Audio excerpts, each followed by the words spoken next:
Well, today's weather is no joke. To think, it's only August. And I had to bring in the Venus flytraps because they were getting a little too much water. I mean, it's filling up the gutters and it's coming out over it. It can't drain them. Our downspouts work great, but and then they feed out into the yard, but you can see a little bit of.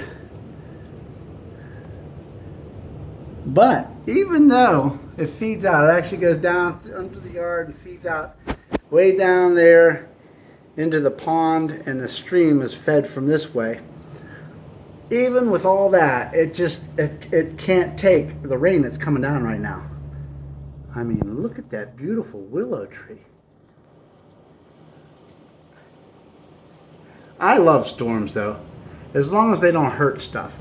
It's when things get harmed or hurt or killed. That's when they're really bad. That's when I don't enjoy them. But we are. That's not the stream. that's up on the bottom of the yard there, coming off of where the horses are, and there's you can see for the horses there when they come outside and run around out there in that corral thing. But anyhow, look at the water that's running off from the backyard and also from the parking lot there, and in front of my black ram, and we're not even on the other side of the house. Oh, it's vicious. Anyhow, back to the Venus flytrap. Now this will be, of course, part 2 for how to care for Venus flytraps. Now, I bring them in like this because, like I said, we don't want them to get too much, rain, because too much rain will force the traps to close prematurely. And you do not want traps closing prematurely without any type of insect in them, because if they do, the life of the trap is shortened, and it also takes energy away from the plant. It takes a lot of energy for them to close a trap, so when they catch the insect that they catch, their system breaks down all of the proteins and molecules in the bug, and gives the plant extra protein. Now, just for everybody, for the record, you do not need, they catch on their own. You do not need to feed your Venus flytraps. They will catch plenty of stuff, as you can see, on their own. And when the traps start to turn black like this one, keep an eye on them and wait. And once the whole thing is totally black, you can leave them, but there's no sense in keeping around. Just make sure to cut it down as close as you can without damaging any of the smaller ones, because as you can see, there's a lot more smaller ones down in there that haven't even, they haven't even come up yet.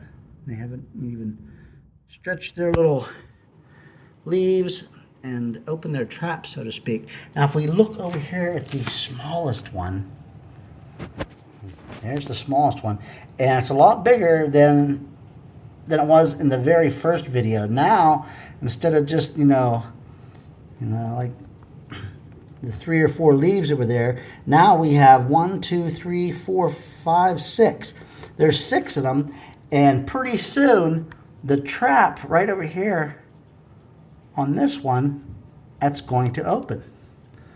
I would say probably in about another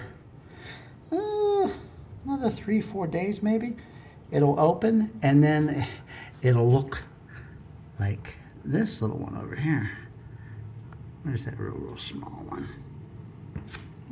Oops, sorry about that. Trying to focus in here and give you guys a really close view. That, look, see how big my finger is compared to that little tiny trap. But that's what it'll look like when it starts opening. Now, when you look over here, from this potting plant, from this planter to this planter, and you check and see the different sizes. You can tell, see how much bigger, see my finger next to that, look how much bigger that trap is. You know, I'm gonna put my thumb down there. It's my thumb.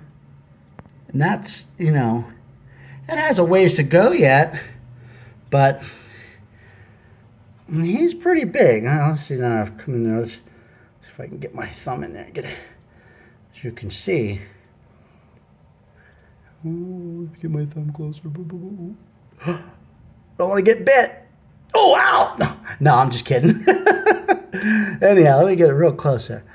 Yeah, I'm touching the other one there that's turning. But you can see my thumb and that trap. Look how big he is. You know, they're very healthy from where they had first started. Anyhow, here in the upcoming videos, I'm going to, when it's time to do some transplanting, I'm going to actually, you know, dig in. I'm going to separate these guys. I put them in here to make it easier so I can keep them out in the garden out there. So I can keep them out in the garden, and then when the sun isn't hitting the garden, then I put them over here on this picnic table, and then I use those 2x4 blocks that I have cut in half. I use them to tilt them so that they get the most effective sun. Anyhow, back to the plant, the Venus flytrap. Nice and tall. I'm standing right up there. I'll put my finger in here. You know, look how tall that one is. Let's see if we can get it. Now, what you want to do when you do transplant one from the store, when you're saving it, you want to rinse it off really good, of course. And don't forget, we need to use the distilled water or rainwater. Speaking of rain, ooh, the rain has really slowed down. Yes, distilled water, rainwater, or reverse osmosis. And you want to rinse the roots off when you take them out of the original pot that they come in, or death traps as we call them. You take them out, you rinse the roots off very well, be very careful with them. And there's a little white spot. I'll show you in the next video when I do an actual transplant. There's the white part, you know, and the pinkish white part of the rhizome. And that is like the bulb of the plant. Because these guys are also full perennials. They, you know, and just like the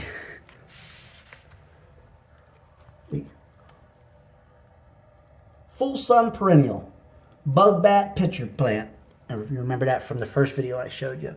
Those little guys they're coming along.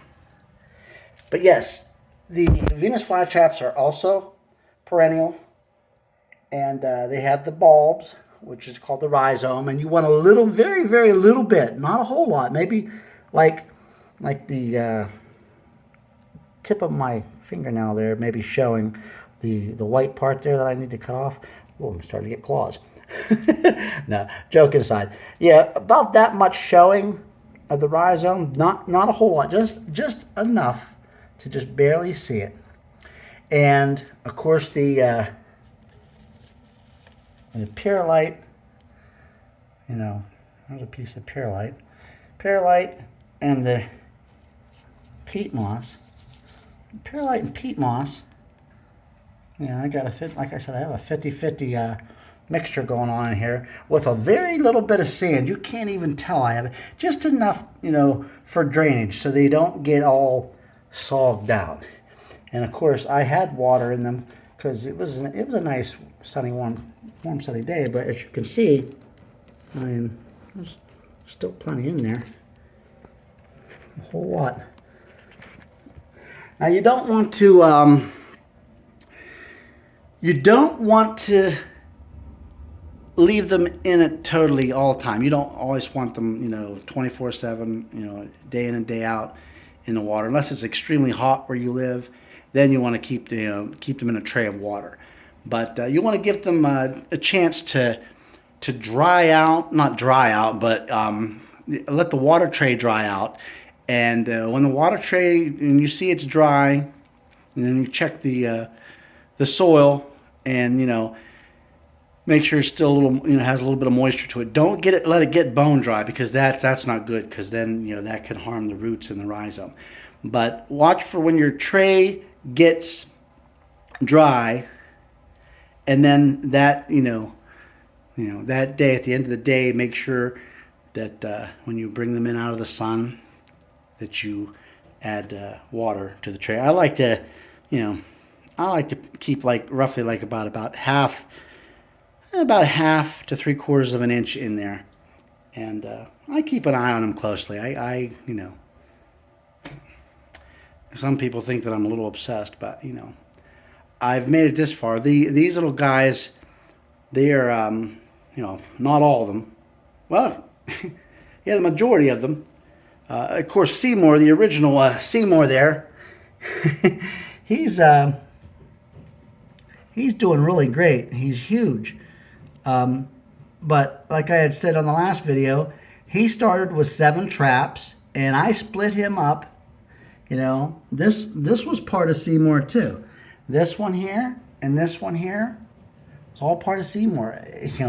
And then there was a couple other rescued from Walmart and Lowe's.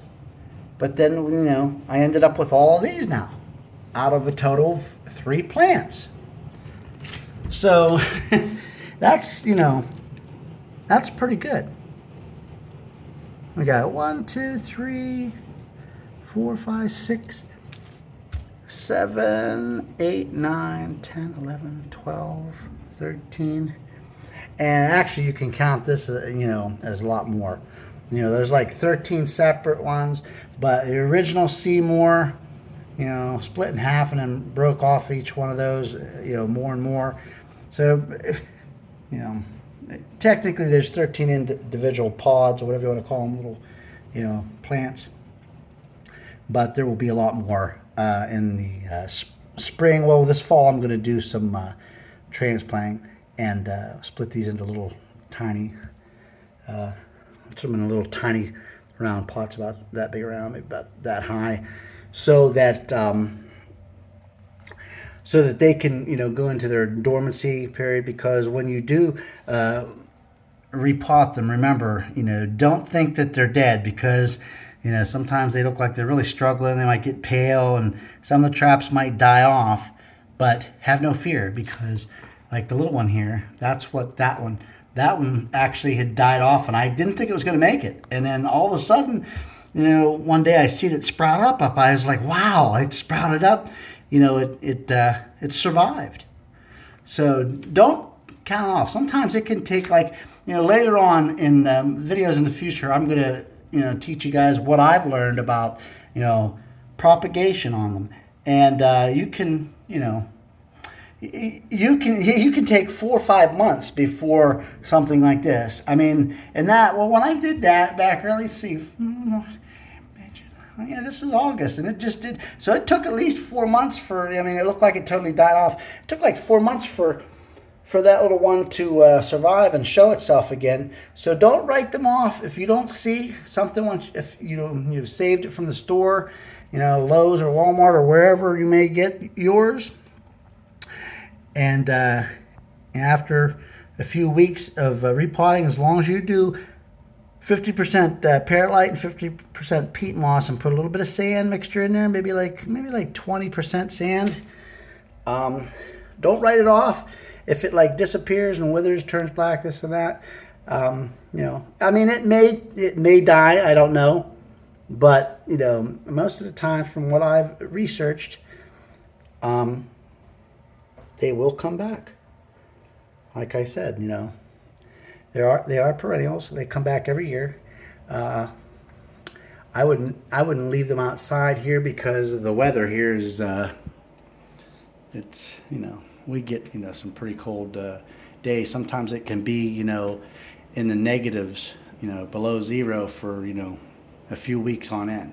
And, that, it potentially could survive, but I don't want to chance it with these little guys because, this is Western Pennsylvania and we got beautiful weather here, but, they are, of course, native only to the Carolinas. North Carolina and South Carolina is the only place that, the Venus flytrap it was originally from. A lot of people, when they look at these little guys, I mean, they look so prehistoric, wow, they must be from, the deep jungle, the Amazon or something. But no, the Carolinas, North Carolina and South Carolina. Well, I hope this has been an informative video. I hope it wasn't too boring for you. I just figured I'd do a quick video and give you guys a little heads up on stuff on how to care for the Venus flytrap. And the next one we're going to do more detail because I'm going to do an actual, during the video, I'm going to do a repotting. I'm going to, uproot one of these little guys and show you the rinsing process. And I'm going to do it with one of the ones that have several. We'll probably do it with this one here, this one, because these two parts here are the original part of Seymour, and the other ones are just, two of these little guys are from the store, like I said, and the other ones are all, were broken off from the original Seymour plant. I mean, he had gotten huge. He had over, I think it was over 60 or 70 in one of my old original videos from my film channel, Vincent Paul Marabella Second Film Productions. But anyhow, I hope you enjoyed this. If you have any questions, please leave a comment. I hope you liked it. I'm sure as I continue to make more of these videos on the Venus flytraps, I'm sure that you will like them more because I'm going to have things set up and be, have a lot more detailed. This, of course, is an unedited video. I enjoy making unedited videos. So people out there that subscribe to my channel and like when I do the unedited videos, let me know. I'd like to know how many of you there are. Sometimes I'll edit stuff, but, sometimes I just like a raw, uncut, straight, all straight footage, right to the point video. So until the next installment, you guys have a great day wherever you're at on the planet, and the rain is picking back up again here.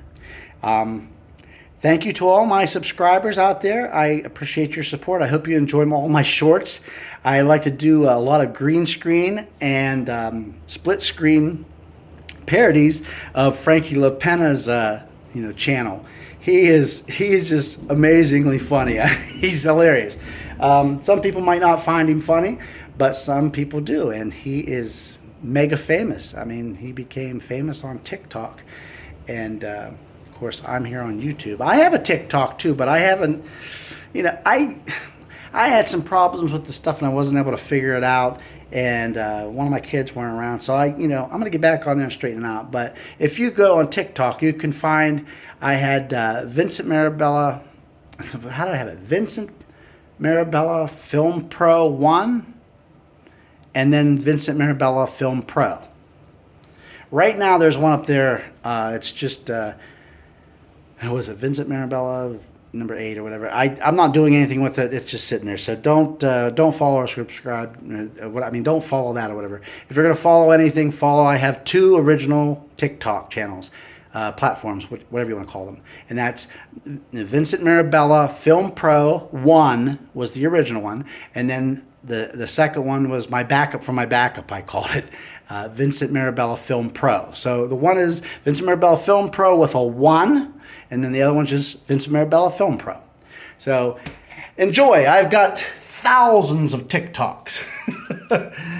And I hope you enjoy my new channel here on, YouTube. And my original channel, Vincent Paul Marabella Second Film Productions. It has 2.7 million channel views. and what is it? I think like 6,000 subscribers. But here on my new channel, it's just turned 3 months. 3 months, old. There, well, I think it's been about a week and a half, maybe 2 weeks now. Oh God, I'm rambling on. I'm sorry. I'm a little over 3 months old here, and I'm closing in. I just need, what is it, a couple 100,000 more views, and I will have 13 million channel views here at Vincent Maribel II. And the subscribers are closing in. I almost have 16,000 subscribers. So, wow. Thank you all. I love you all. If you stayed this long, I really appreciate your patience. And believe me, I have a lot more exciting things coming. I also have an update coming. I'm going to have my second time travel sci-fi fantasy book. I had a few changes there I had to make. There's going to be, well, anyhow, if you check on my other videos, you can see more. And I'm also working on the rebuild of the Magna Quadrunner air car. And if you scroll through my shorts and you check out on here on this channel and my original film channel, you'll see that the original air car that I built was up. It was like 16 feet long. I was sitting up on top of the garage, and a terrible mini burst from a bunch of tornadoes that were in the tri-county area, tri-state area, whatever you want to call it. Here, a mini burst took it out. It just picked it up and it just wrapped it around, literally wrapped it around the oak tree at the other property. But that's all documented. You can see the videos on it. I did a couple long videos on it, and there's a bunch of shorts, that have my original air car build, the Magna Quadrunner air car, from the TMD book series, and I am making it into a full-length feature film and a mini-series, and I'm building all the props. And the actors that I've been working with are amazing. There's only a handful of them right now, but I hope to expand here in the near future. I don't need to expand yet on the actors because I'm working on finishing the pilot up for its release here this holiday season of 2024. Anyhow, I'm off. I love y'all. And if you're new to the channel here, please subscribe. Go to my other channel and subscribe there. Thank you. It doesn't cost anything. I appreciate y'all. I love you so much. And until next time, peace.